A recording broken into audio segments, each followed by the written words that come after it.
What happens when two dudes, one a retired Navy SEAL commander in Colorado Springs, and the other a hippie meditation teacher in New York City, get together to discuss living mindfully? That's a great question, because we don't know what will happen either. Raw, uncut, and unapologetic. Welcome to Men Talking Mindfulness with co-hosts John McCaskill and Will Schneider. Each week, we take an authentic dive into how mindfulness continually impacts our lives, deepens our relationships, and allows us to be emotionally alive. We filter all of our conversations through the man box, where we unpack how as men we are expected to act in society, how fighting the authentic human experience is exhausting and damaging, and how mindfulness can help. Now, on to the show.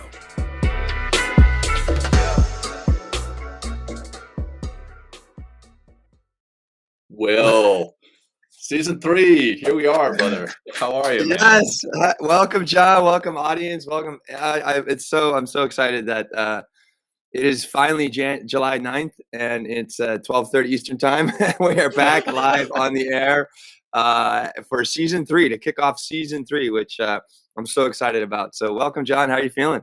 Oh man, I'm feeling excited, and it's ironic that today's show is on patience, because in all honesty, I've kind of been impatient and just been so excited about this show and getting back into it, talking with you, seeing you, and then more importantly, or not more importantly, but just as importantly, talking with our audience and having them being part of the show and hearing from them. That said, hey, we are out of practice. I actually started the thing off with the wrong countdown. It is what it is. We're raw and unapologetic, right? So we're here. We're set. We're starting something new. We've actually got the chat off to the side where our audience can see it. So, hey, if you like that, we would love to hear your feedback. If it's distracting, let us know, but we're trying something new. So if you do comment in Facebook, if you comment in LinkedIn, wherever you comment, it should theoretically come up in the side there so that we can try that. We're also going to be trying something new with Spotify Green Room. That's going to be something that we'll kick off sometime in the next few weeks, but that's going to be an audio only opportunity live where people can tune in, much like Clubhouse. They can tune in and actually their voice will come across, and then we'll take that and publish that as a podcast episode as well. The bottom line is we're just trying out some new things. Yeah. I'm also for that greenhouse, John. Hopefully we'll get a chance to bring it into the live episode, and we can actually have live voiced questions instead of text questions. Right. Exactly. Someone can maybe have, so that's really exciting. Thanks for, John looked into that, everybody, not me. And I'm excited to bring in some new technology to and also how we're seeing the screen. So thanks for being all nerdy, John. And, I am, man. This stuff fascinates me, man. I love it. Out there. Thank you. So the episode, let me catch you guys up. So we've been off for, 6-7 weeks, something like that. We actually recorded an episode yesterday that will be broadcast in 2 weeks on the 23rd. But this is our first live show of season 3, and we are a little out of practice, but we're super excited to be back with one another and then with the audience, and super excited to be in new places, have new haircuts. We both have new fresh haircuts. No man bun for Will, and no beard, and kind of a high and tight for me over here, looking more like my old military days. But hey, for those of you who may not have ever tuned into the show live or on podcast before, I'm John McCaskill out here in Colorado Springs. Retired Navy SEAL commander turned mindfulness and meditation teacher, and my brother from another mother there in New York City, Will Schneider, mindfulness and yoga teacher. And we've teamed up to do this, to bring mindfulness to the masses, but also to break down the stigma that surround mindfulness or mental health for men or anyone in general. But a lot of the discussion does center around men or masculine personalities. So today, the episode is on patience, and Will, the way that we always kick these shows off, we start with a grounding practice, and Will's going to kick it off today with that grounding practice. So over to you, brother. Well, before, thanks, John. And before we kind of jump into the breathing practice, I'm actually in my parents' house right now. So I'm in Pennsylvania. The house is empty now. Tomorrow actually kicks off our 75th annual Schneider reunion. And also, sadly, and I'm asking for patience here for everybody. So the house is empty now. There might be some disruption or phone calls coming through. I mean, sadly, my mom's in the hospital right now. She's doing okay. So there might be, I don't know. I don't expect anybody coming through during the show. So thank you for your patience if they do, and the audio is like kind of messed up or whatever. But I'm in Pennsylvania today. But let's start our grounding practice today. I'm going to give a little shout out to Dr. Seth Hickerson. He has a beautiful acronym for just collecting yourself, gathering yourself with breath and moving on. He says BAMO, right? BAMO, breathe and move on. And we're just going to work with this very simple technique. We're just going to inhale for 4 seconds, exhale for 4 seconds. We're going to do it for 7 rounds. We're going to practice this here. So anytime you're out there and you're feeling kind of stressed, you're feeling impatient, you're feeling like you want to like strangle somebody, instead of doing any one of those things, right? You get BAMO, right, with an exclamation point. Right, BAMO, breathe and move on. So thank you, Dr. Seth Hickerson, who's also another plug for him. He's coming on the show to talk about mental fitness on July 30th, right? We're gonna have him on the show. So let's practice a little BAMO. Really, BAMO. Again, it's very simple. BAMO, BAMO, BAMO. So find your seat, or you can do this driving or walking down in wherever you are. I always talk about grocery shopping. Maybe I'm hungry or something all the time. So wherever you are, stop what you're doing. If you can close your eyes and ground your feet and ground your hands. And if you're sitting, create a nice long spine. And we'll just start with a nice little exhale through the nose. We're going to do this breathing technique throughout the nose. So exhale out the nose.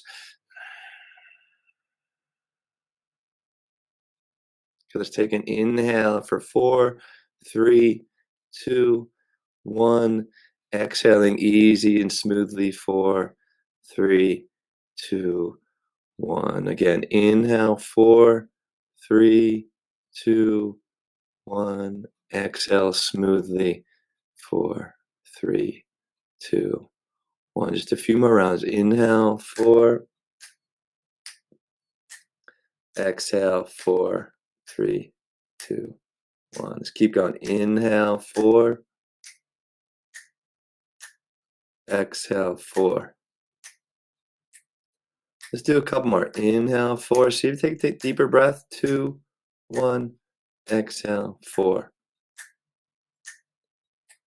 One more. Inhale. 4. Exhale. 4. Good. And just come back to a normal breath, or keep that 4-4 breath moving if you like. I just want you to be aware just how you're feeling, where you are, and even what your intention is, for listening to this show. And just to grounding ourselves in this moment, with our time, with this space, with our breath. And also this breathing, just BAMO, can really help us to get into, how to exercise patience, and breath is an excellent tool to help you slow down and find patience, and receive the gifts of patience as well. So when you're ready, if you want to make some movement in your head, neck, roll it around a little bit. When you're ready, open your eyes and get excited, everybody, because we are about, here we go, Jon. Right on. Breathe and move on. Yeah, Dr. Seth Hickerson. That's a head nod to you, and super excited to have you on the show here soon, brother. And well done, Will. Great practice. And like yesterday, we recorded the 3rd episode for the season. That will again be airing here in a couple of weeks. But like that, I was a little anxious for that, just because I was excited, right? New season. Right. But going live is a whole new level, right? A whole new level of, I don't want to call it anxiety, it's excitedness, right? Right. But that grounding practice, again, calmed me down. So thank you for that. And like yesterday, and the audience will hear this in a couple of weeks when we have that other episode that we recorded yesterday. When the birds were chirping in the background, we could hear that. And today, you could hear the clock in the background. Oh yeah. Which is actually, again, awesome. It was perfect. Yeah, my dad built that clock. My dad no built way. that clock. Really? Like, I mean, when I was like in our first house, that was a little like maybe a mile from here. I remember him. I must have been like 2 or 3 years old. I remember my dad building this clock, and we still have it like 46 years later. It's crazy, right? That's wild. That's wild. I love it. I love it. Well, what I was going Yeah. to say is it's perfect tie-in to today's show, because patience has so much to do with time, or our perception of time, or our perception of a lack of time. So it's almost as though you planned that, brother. So I love it. Yeah, I know. I think it's actually not on perfect time, because it's supposed to hit at 12:45 and it's like 5 minutes early. So that's okay, John. I'm being patient. That's right. Being patient. Be patient with that clock. Well, the other thing so we could do the grounding practice normally, and then we also kick off with the mindful moment of the week. And again, since we've taken the break from season 2 to season 3, my wife had our third child. We have a new little girl, 7 weeks old today. As a matter of fact, she was born at 11:59 on May 21st, 11:59 and 16 seconds, 11:59 p.m. So almost on the 22nd, but May 21st, she squeaked in there. And again, like all my moments with her right now are my mindful moments. So again, I'd be remiss if I didn't mention her.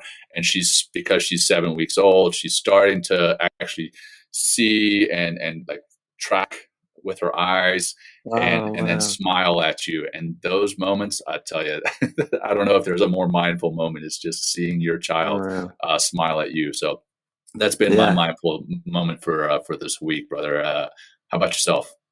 Well, then before we go into mine, this is your third time father now, John. Is there anything from your third child, even at like 7-8 weeks, that you're learning? I'm just curious, like, having a newborn. I mean, I'm sure a lot, but like maybe 1 or 2 that are really like, boom, stick it in your mind. I thought it'd be cool to hear about.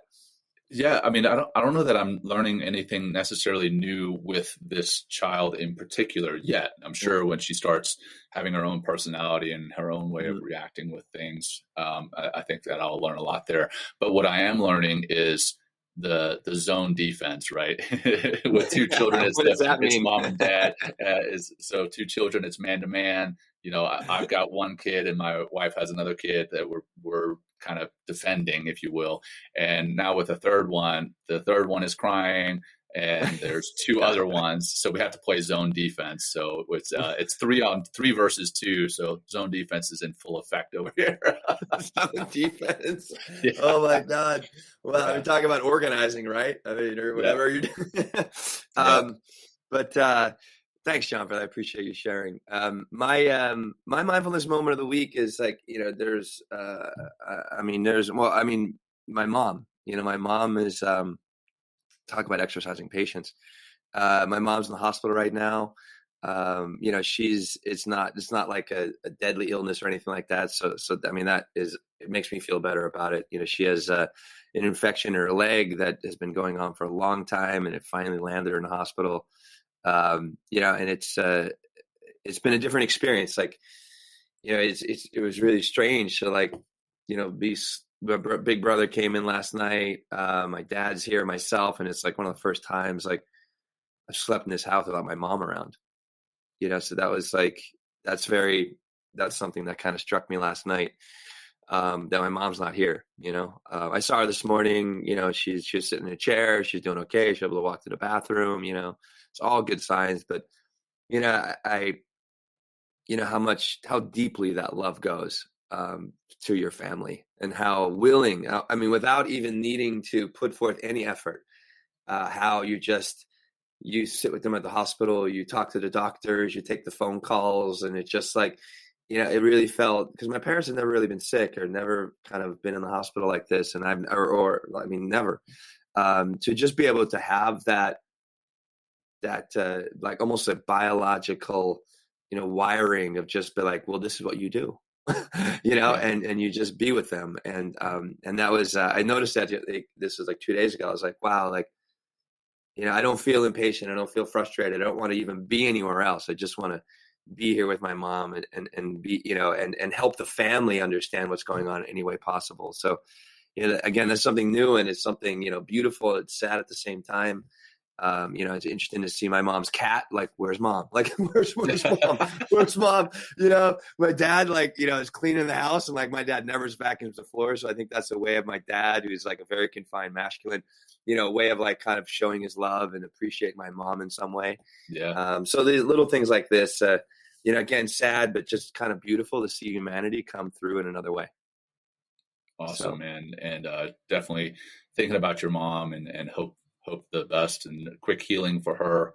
And and I know you mentioned before the show that she may even be tuning in. So actually, if you're out there, Mom, say, hey, Janet Schneider. She's on trying to figure out Facebook, but maybe she'll be actually on today. If you're out there, Mom, put a couple hearts up. You know how to do that on the emoji thing. Because I love you too, and I love you being here, and so does everybody else. And we're definitely thinking about you. Yeah. So, thanks, John. Great, man. I'm glad that you have that moment and that ability to be there with your family in this time. And like I mentioned before, definitely thinking about your mom in this. So, let's move on to the topic, man. Patience. Yeah.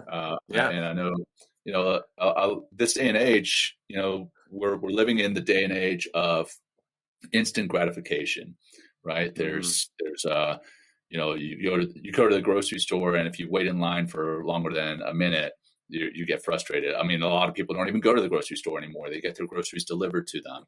Right. I remember the day and age of, remember the infomercials with the 1-800 numbers that used to say something to the effect of, hey, please allow 6 to 8 weeks delivery. That would not be acceptable in this day and age. Right.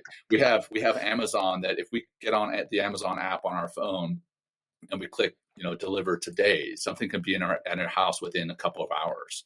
Right. Or we used to go to Blockbuster. Remember the Blockbuster video store, and we would rent VHS tapes. And sometimes the tape that we wanted to watch wasn't even there, and we would have to wait for it to come back, or we would have to reserve it. But now in this day and age, we can stream something within a couple of seconds. Hey, we want to watch the latest Netflix movie, whatever. We can stream it. Bam! It's on our TV. The day and age of sending a letter and then waiting weeks for that response via letter is not a thing anymore. We've got email, or even better, you've got text. And with text, you send a text and you get that read receipt, right? Sometimes at the bottom of a text, it'll say read, and you instantly expect a response. You're like, hey, that's a great point. I better have a response within the next minute, or something's wrong. Right. So anyway, this day and age, that's wearing us out. It's probably doing more harm. It's certainly convenient. Don't get me wrong. There's definitely conveniences that I appreciate, but it's also changed our ability to be patient. And patience and mindfulness are inextricably intertwined. Absolutely. And we're going to get into that in the show. And I know you are a huge definition guy, a huge quote guy. So why don't you jump in with the definition or some of your quotes that you were talking about? I have yes, I like the definition. I like, this one quote by Rilke, which has been blowing my mind for a long time. I'm definitely going to read, but I think one thing, just to kind of set up, let's talk about the feelings of impatience, John. I think it'd be nice to kind of set who are we and how are we showing up in the world when we're impatient? So just to kind of give, an idea of of the human experience when we're being impatient. So and maybe the audience can throw, some things like feelings here, so obviously when you're impatient, or not obvious, but it's, if you're, I guess, and this also helps us to develop more of that emotional literacy and more of that EQ that is so important for mindfulness. So you become frustrated when you're impatient, right? You begin to kind of lose perspective and come usually very myopic in one, kind of looking at things from one particular angle. It's actually, being impatient is also a very selfish state as well. When there's how many people does it take, John, to deliver that package to your doorstep in a day? Think about all those things that can possibly go wrong in order to make that happen, right? And we're just living in an incredible time of technology. What are some other things that come for you, John, when you think about, the feelings or ways of being when we're impatient? Yeah. I mean, an example, right? Anecdote. I was at Wal Mart last week. And I went there to buy a specific toy for my little girl. She had seen a commercial, and I don't want to spoil my little girl, but she saw this commercial and she was absolutely adamant that she needed that toy. And the only way I was going to get her to settle down, which is again funny, it's ironic because she was being impatient about having this toy. But I went to Walmart and I got this toy. And I went and waited in line. I could have gone to the electronic line, but I had some other things. I think I had some alcohol in the cart, so I had to go through the line with the person, right? And there was a person in front of me that wrote a check. And I mean, that's pretty rare these days at the grocery store for a person to write a check, right? But it takes time for them to write the check and then for them to run that through the machine, whatever. And I found myself getting a little impatient and almost like in my mind thinking, get with the times, person. Like, get with the times. Well, why don't you have your Apple Pay or whatever? Like, come on, this is not the day of age of writing checks. And then I realized that I was doing that, and I was like, I've got to be more compassionate with this lady in front of me. There you go. Yeah, and realize maybe that's her only method of payment, or maybe she's got something else going on, and we've talked about this, and I know even in our show notes, it talks about like hearing yourself, imagine yourself on a recording. And I love that you put that in there. And I imagined hearing myself being like, come on, lady. And I was embarrassed. I was embarrassed for what I was feeling toward this lady. So, we talk about metacognition, like thinking about your thoughts, thinking about your emotions. Well, my metacognition was kicking in. I was like, I was embarrassed for myself for thinking the way that I was. I was angry at her initially. I was angry at the process of writing checks, the fact that process even still exists. And that I know that anger and frustration was manifesting as tension, as irritability. And it was causing my heart rate to go up. It was causing, all the natural bodily reactions that happen in the body. My heart rate increased, my breath rate increased, and it was all for nothing. Right. All in your head too, right? Yeah, completely in my head. And when I was able to take a second and be like, hey, you know what? Have some compassion for this lady. There you go. You're not in a rush. You don't need to rush home. And you know what? I always joke with myself. I'm like, I'm a mindfulness teacher and I'm getting frustrated. What the heck? I'm still a human being, but the mindfulness piece comes into play. I realized that was all happening. I realized that my heart rate was increasing. I realized that I was getting tense, and then realized, you know what? This is not worth it. Have compassion for this lady, and I calmed down. So the flip side, right? I was able to calm myself down and feel better about things. And I'm sure she could even feel that, right? We've got the mirror neurons, and she could probably feel that the person behind her was not being impatient. So she felt better about things. And that's another thing is our impatience, how it can affect those around us, our family, friends, coworkers, or even another lady in the Walmart line. So that's what I was feeling. No, that's great. I mean, you bring up, you become apathetic, right? Irritable, anger, frustrated, heart rate. You actually just think about it. It's like, it starts to affect you physically. Heart rate goes up, right? What happens? So it's almost like being impatient keeps us in that, that survival mode, that sympathetic nervous system, right? Where being patient, right, and practicing patience. We're going to, you mentioned a lot of good things in that little story, Jon, which we're going to talk about a little bit later, like ways to exercise patience, or what are, how to exercise patience within relationships, within those kind of interactions with themselves. But it's also, it can work on the self as well.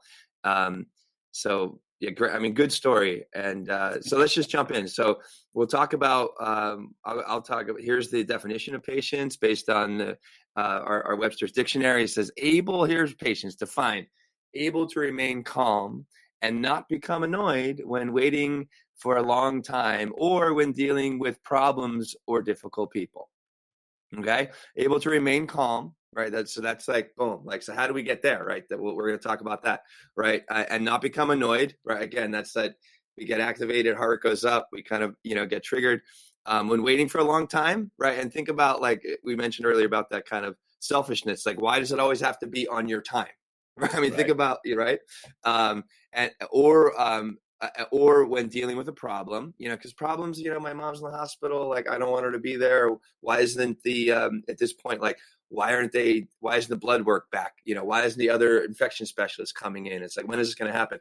Or dealing with difficult people, people that don't have any patience or annoyed or triggered by something else that is going on in your life. So that's the definition. I'll give a few quotes here. Two are shorter and then one is longer by Rilke. The first one is by Napoleon Hill.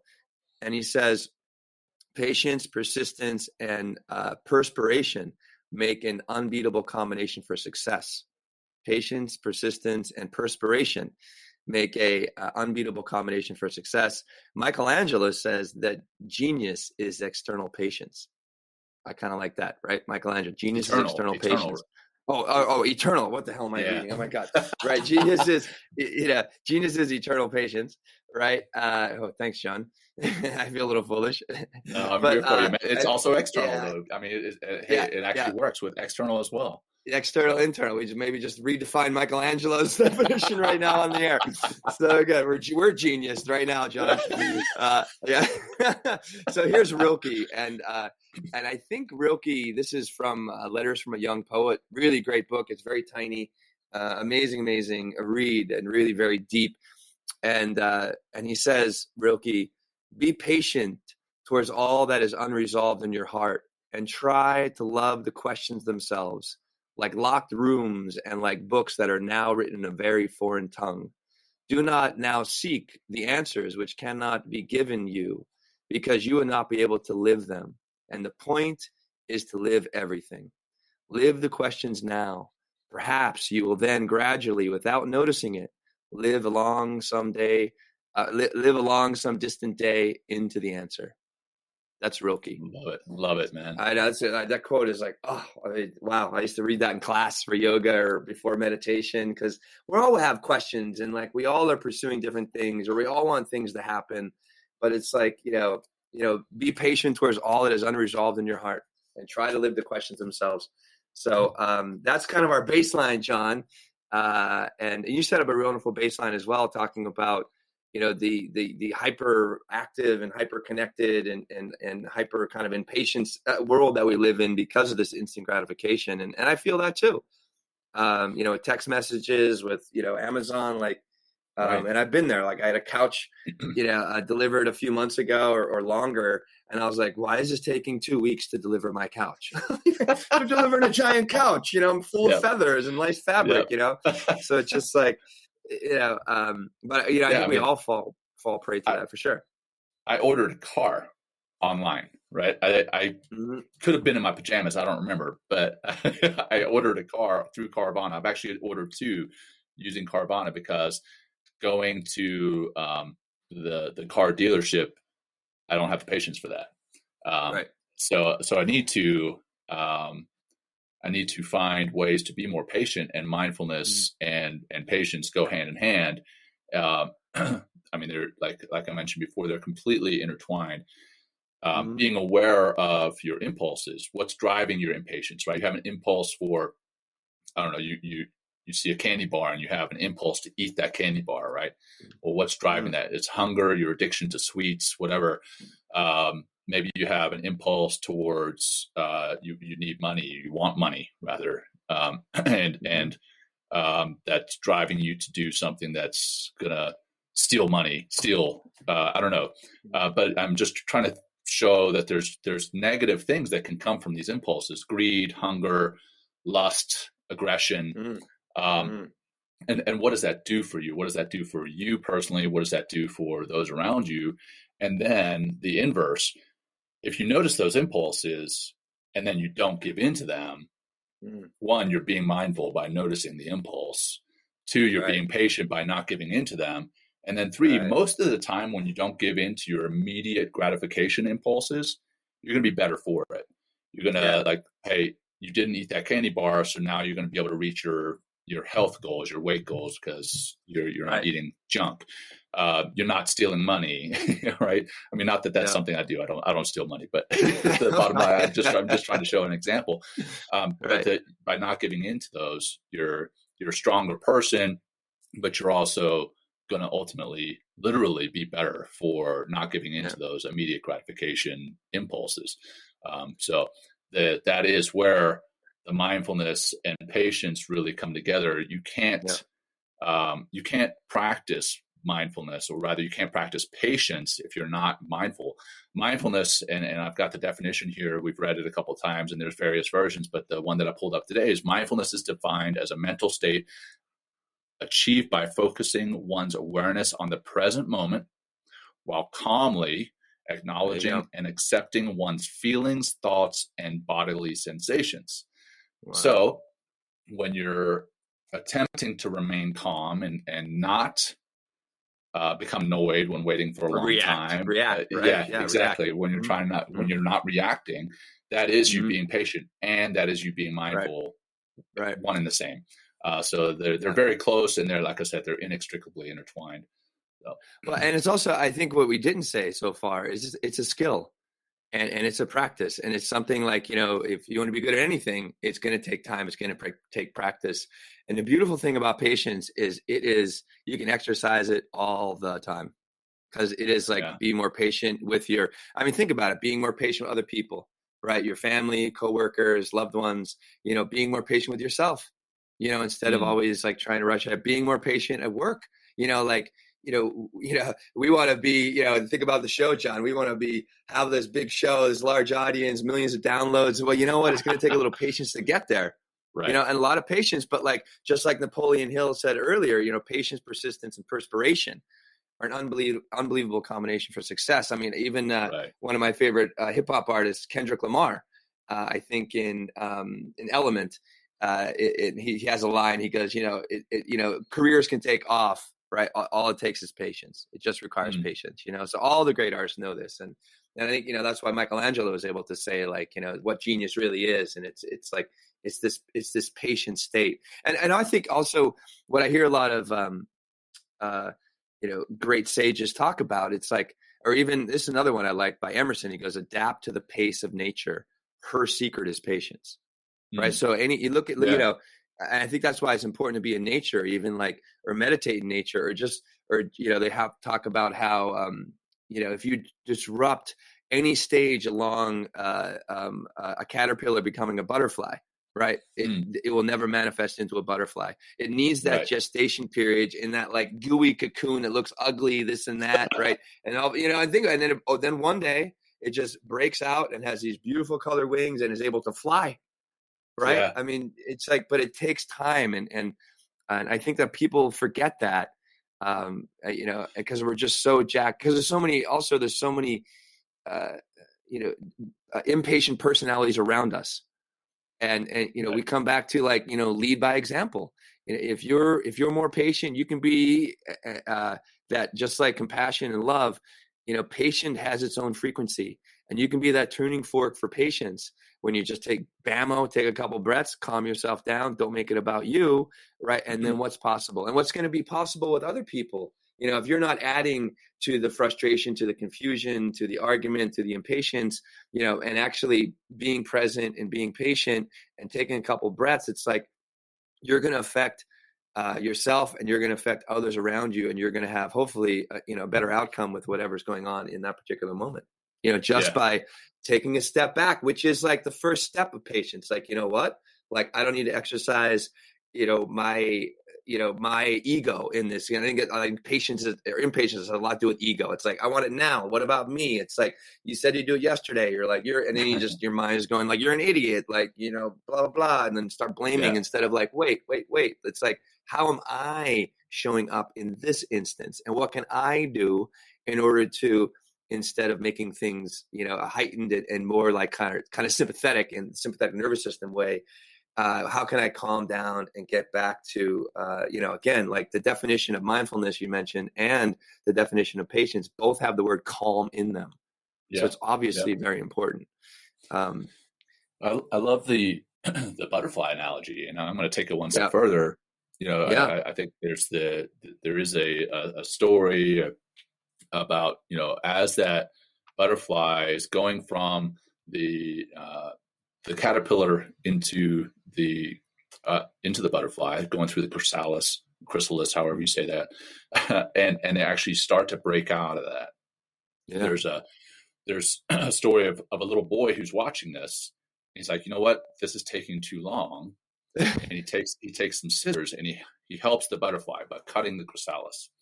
Wow. And what that does is that actually makes the butterfly weak, because part of the strength that comes for a butterfly is breaking through the chrysalis. Yeah.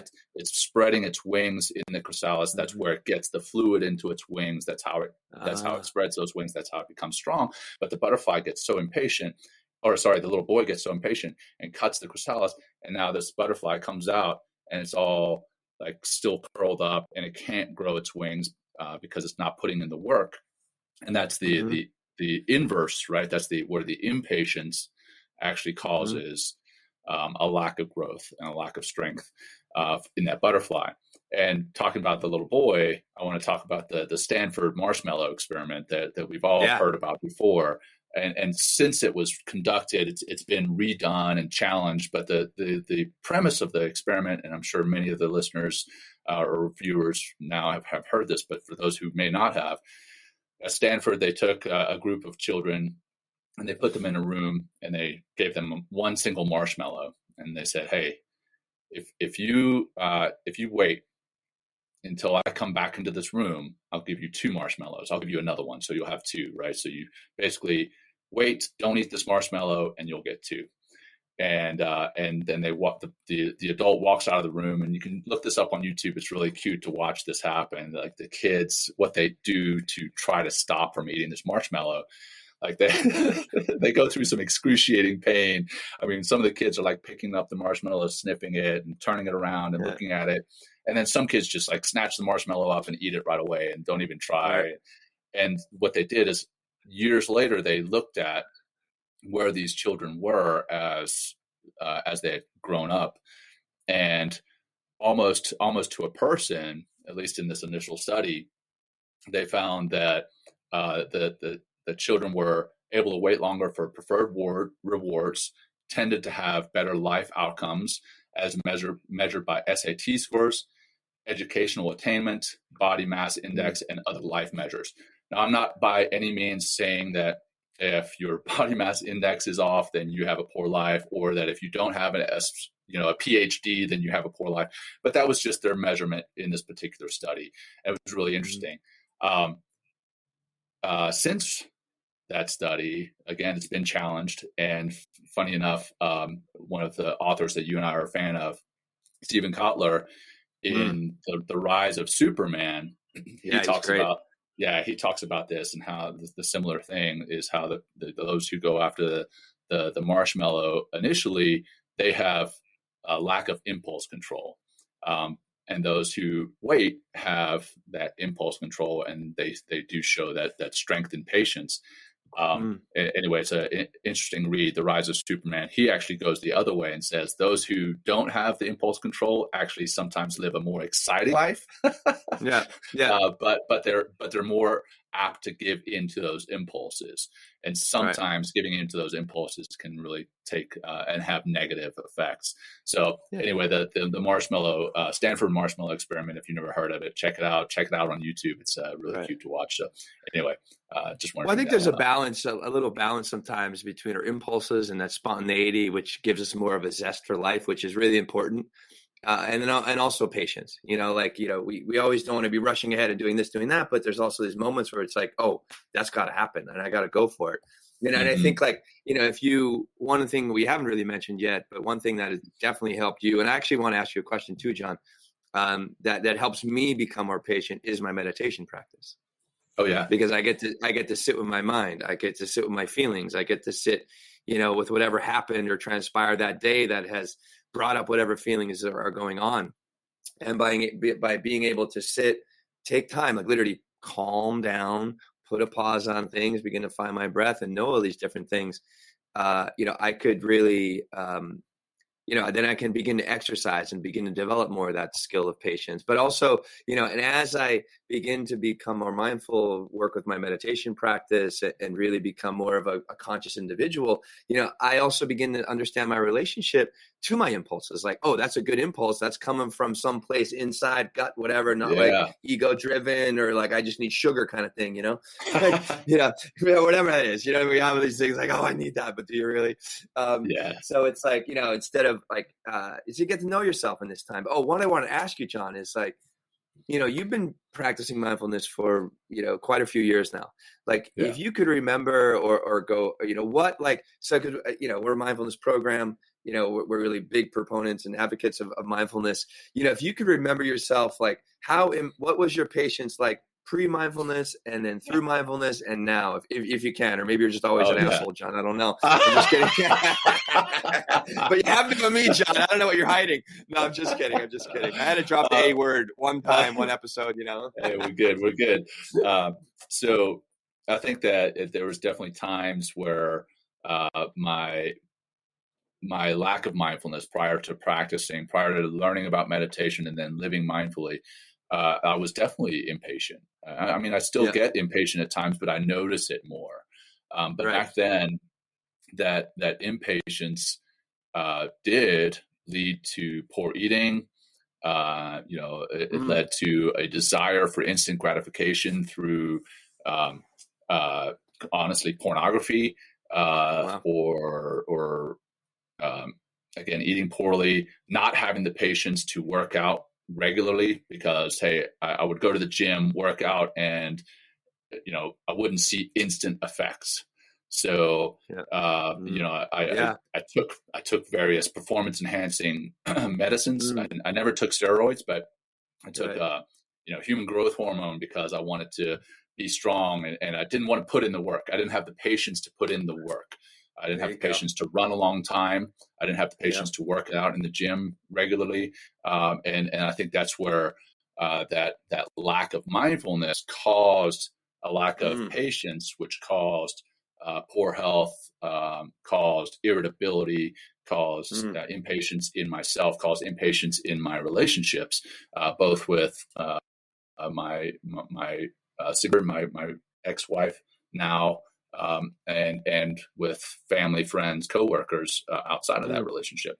So I think having the mindfulness, the meditation practice and living mindfully now has exponentially increased my patience, which now as a father, coming back full circle to the beginning of the episode and one of our last episodes last season, fatherhood, parenthood, just being a parent. I think having patience is critical. So to develop that patience, that can be done through the practice of mindfulness or rather the practice of meditation, living mindfully. Yeah. Thanks for sharing that, Jon. And but isn't it funny? You talk about, how impatience is kind of brings a certain, had the habits of impatience like start. So it's like this instant gratification or, and it shows up in your workout. It shows up in, your relationship. It's showing up in, the pornography and stuff that you talked about. It's just like this constant, like now. And that's like never how life happens at all. I mean, again, and I think it's like, what we're also talking about here, coming back to that ego, it's that, are we feeding, we're constantly feeding. And what's interesting about the ego, and it's talked about in many different ways, but the one way that I like to, in the yoga world, we talk about, it has these insatiable desires. You will never satisfy that ego. So even if you do get that marshmallow, or even you do get, a little bigger at the gym because you're taking HGH or something like that, there's always going to want more. It's always going to want more. And anytime you're in patience, you are falling in to that energy and to all those patterns and actually strengthening those patterns, behaviors of impatience. And the more you strengthen them and the older we get, and we keep, in the yoga sutras, they call them sankara, right? And that means rut. And the more we keep running through that rut and we deepen that rut and strengthen that rut, it's so much harder to rescue ourselves out of it and begin to change ourselves mindfully into patient individuals. And that's why it's a skill. That's why it's a practice. And that's why I feel meditation is such a great practice, even if it's just 5 minutes. And some people are talking here in the feed, just like, again, taking that one breath, or just even getting in that mindset to know that, wait, I'm feeling impatient. This is that emotional intelligence and emotional literacy. Instead of being like, would you put that checkbook away? Like, when have you're living back in like 1982, like, why you have a checkbook out, right? You know what I mean? Whatever that is, right? I mean, that's like, that's what's going in your mind. It's like, oh my God, where has this woman been? Like, what kind of rock has she been living under? And you're just getting yourself worked up, heart rate's going, like all that kind of stuff, And then you're also like, one other people, you're like, you see how stupid this woman is? Sometimes it can go that far, right? I mean, that's like how ridiculous our mind can be. And that's that ego being exercised, that bringing forth these emotions, and instead it's like, again, bammo, breathe and move on, like just stay here. It's like, I just wanted to mention that. And whereas we shift mindfully, we begin to strengthen, and that patience is going to be just going to unlock, just like I forgot the other episode we did about patience is going to really help you be better with yourself, other equanimity, people, and impulsivity. Yeah, exactly. Exactly. Yeah. Well, man, and you bring up some great topics there, and I saw another question here in the comments, and if you guys do have questions, throw it in chat, and we see that most of the time, so we'd love to answer your questions live here on the show, and they are showing up on the video too, so that's a lot of fun. Let us know what you think about that. If it's distracting, let us know. If you like it, let us know. But anyhow, Elmer Williams, one of my old coworkers. He is not old. He was just a co-worker of mine from a while ago. Anyway, he says, I can relate to needing patience, but where do you draw the line between patience and intolerance? And I think that's a fantastic question, because actually sometimes patience can be viewed as weakness. Sometimes it's almost expected as a leader, as somebody who is in charge, to not have patience. And like that question, where do you draw the line between patience and tolerance? I think when people are abusing your patience, that's where you got to draw the line, when you can obviously tell that your patience is being abused. I remember, and I've talked about this on the leadership versus bosses episode. I had some guys when I was in charge of a fairly large organization. I had some guys screw up. And I was the one that needed to discipline them. And, I consider myself a fairly lenient leader, if you will, not soft, not weak, but lenient. And I remember sitting these guys down and saying, you know what, don't mistake my kindness for weakness. And I think that's the same thing, is that you cannot mistake patience for tolerance. And you, as the person expressing that patience or tolerance, the line is drawn when people abuse it. And when they cross that line, that's when they're pushing into the tolerance side. And I mean, there's times when tolerance is important, but I think that it's also, it can be that tolerance, too much of it can be weakness, I think. Will, what are your thoughts on that? No, what came up for me was respect and disrespect. Like if you feel you're being disrespected or being like manipulated or something like that, which is a form of disrespect, then speak up or it's like, that's what came up. It is a good fine line, and I'm really glad our listener brought that up. But I just like, and again, coming back to the practice of mindfulness and developing these skills, it's like, I'm going to know when I'm manipulated. I'm going to develop a threshold of tolerance that I know, it's like, well, you just crossed that line. I mean, like, I gotta speak up, or I gotta put my foot, or I gotta step in. Sometimes you just gotta take action or something like that. Right. So, but all of these are practices, and just even developing that threshold and knowing and understanding, like, that tolerance is very, very important. And what your will, and that's going to come, if sometimes my dad's 82 now, he doesn't hear so well, he's like hearing going. So it's like, I'm trying to exercise more patience with him and more tolerance, because he might say the few things the same, or say the same things over and over again, because I guess he's not understanding if he's being heard. So me just trying to being a loving son and just have a great time with my dad and not create like, a ruckus in the house. Then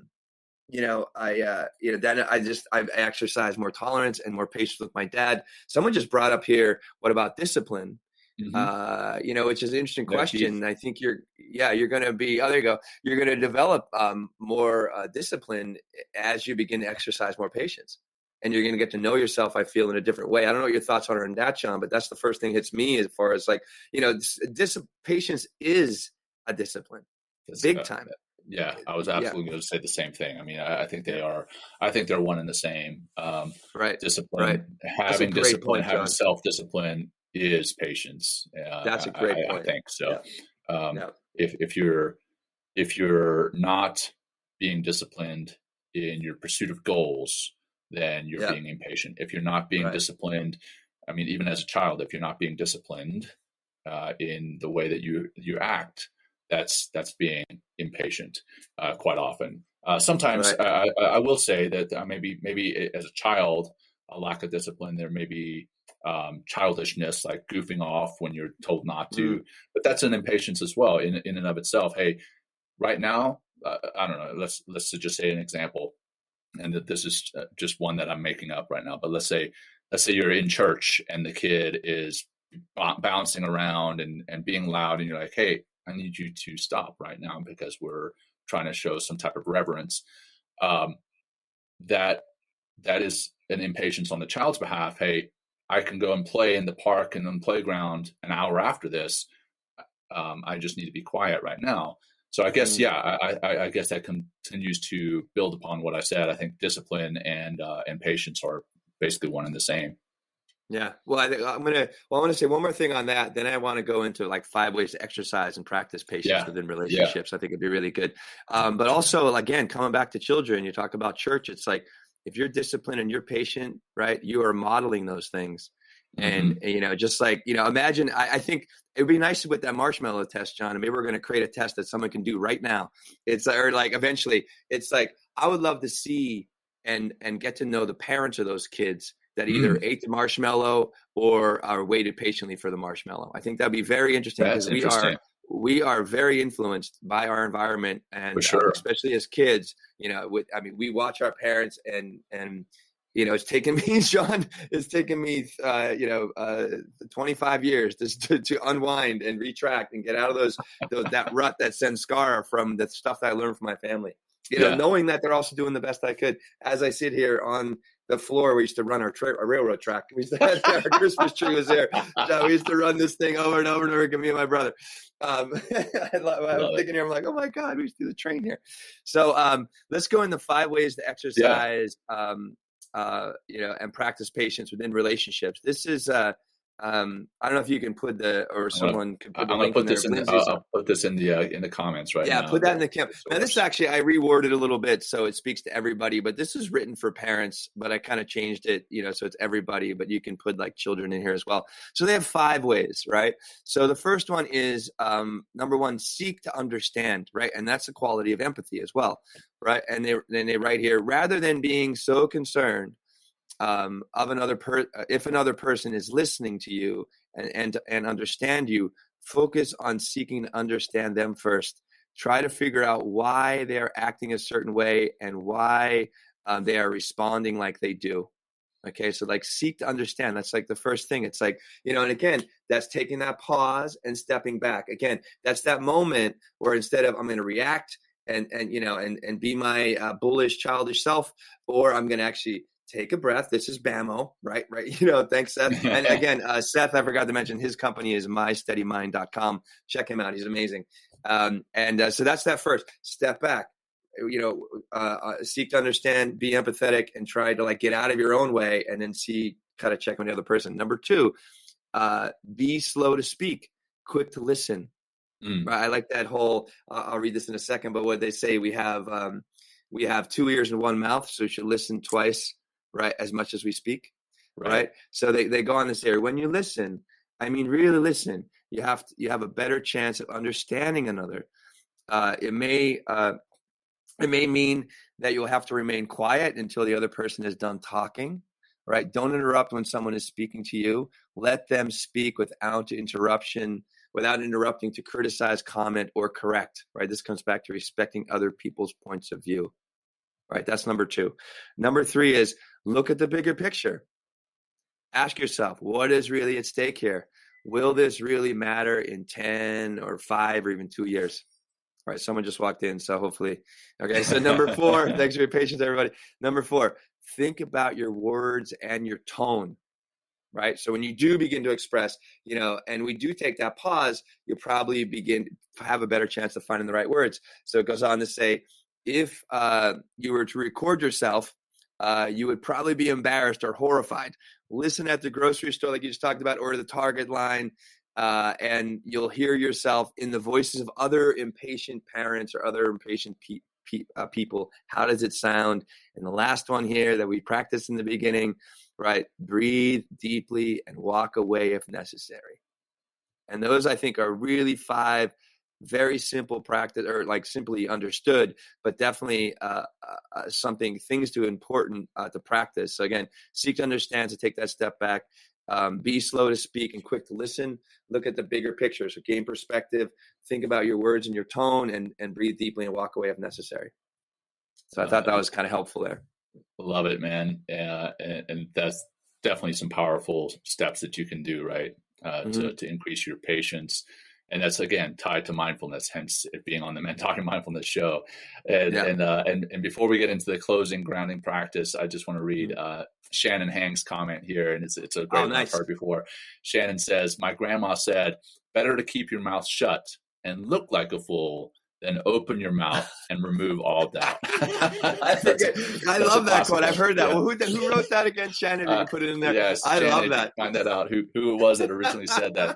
That's a genius one. I do love. Yeah, super. So that said, coming to the end of the show, been another great one. Will definitely appreciate everything. So we'll wrap it up with a practice meditation, a patience meditation. The reason it's a patience meditation is there's some silence, there's some gaps here. I'm going to say something and then allow some time. That was Abraham Lincoln quote. There we go. So giving yourself some time, and sometimes that quiet is uncomfortable. Sometimes that pause in a conversation is uncomfortable, and that in and of itself is an impatience. Sometimes we feel we need to fill that quiet, we need to fill that gap, fill that void. And we end up filling it with stuff that doesn't need to be there. And we can just be quiet. So that's what this meditation is going to be. It's just go ahead, get into your comfortable position. Again, if you're driving, if you're anywhere that you need to keep your eyes open, or if you don't feel comfortable closing your eyes, you don't have to. But if you are able to, go ahead, close your eyes and bring your attention to your breath. And just breathe naturally and just listen to your breath.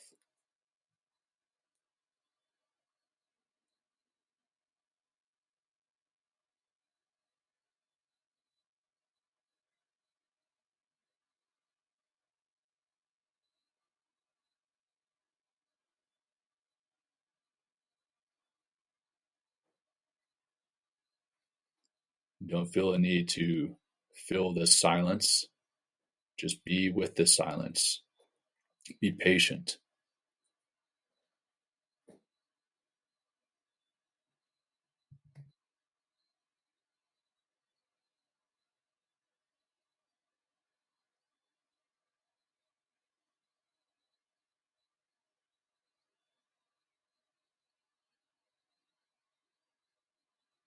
And in this silence, if you're starting to feel that it's awkward,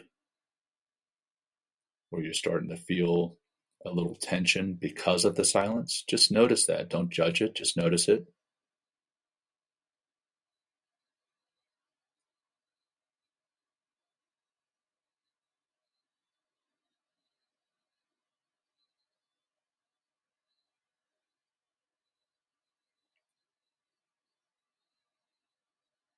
And now let's close with one last deep cleansing breath together. We'll breathe out as much as you can. Breathe deep in through the nose. Hold that. And relax, letting it out nice and slow. Patiently letting it out nice and slow with patience.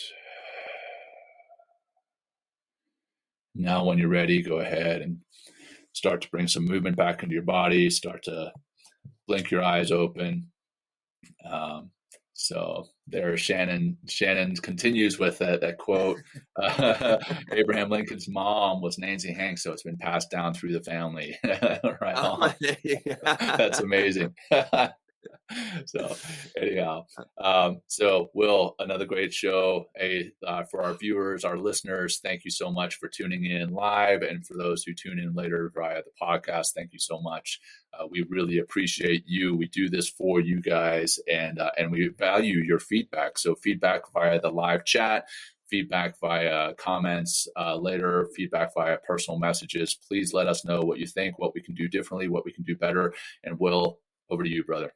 I'll just say, well, thank you, Jon. It's great to have our first episode of season 3, which we're really excited to bring a lot of new stuff. We already have 9 people booked, 9 guests booked. We're going to add some more.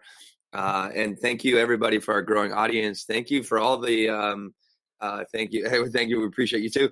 Thank you for keeping the mojo going, the mindfulness, Men Talking Mindfulness mojo going in our off season and posting on our behalf. Please keep doing so. Really, we're here to help you, and just have a lot of fun on this platform. I think is really important too, Jon. Like I love connecting with you. I love seeing all these wonderful comments come in continually. I love seeing the chat, and the community that we're growing in all these different spaces online. I'm really excited about the green room, the Spotify green room. Yeah, we literally just talked about that yesterday, everybody. So we're going to be bringing more technology in that can actually create some more cohesive and a more robust and a more fun community. So, and if you have any suggestions, please let us know. We're here to serve you. I mean, we're like servant leaders. Remember we learned about that, right? and that's exactly what the show is in a lot of ways. So thank you, Jon. Thank you to the audience. Thank you, everybody that's participating and supports the show and helps us. And it's great to be back, Jon. I'm really excited. It is. I missed it, brother. I missed it. And it's good Me to be too. back, so. Me too. All right, brother. And for the audience, for you, Will, love you guys and have a great weekend. Yeah. Until next week. Thank you. Thanks for joining Will and Jon on Men Talking Mindfulness. If you enjoyed the show, please like and share it with your friends and family, and please, we would appreciate a review too. Until next time, this has been Men Talking Mindfulness. Thanks for showing up.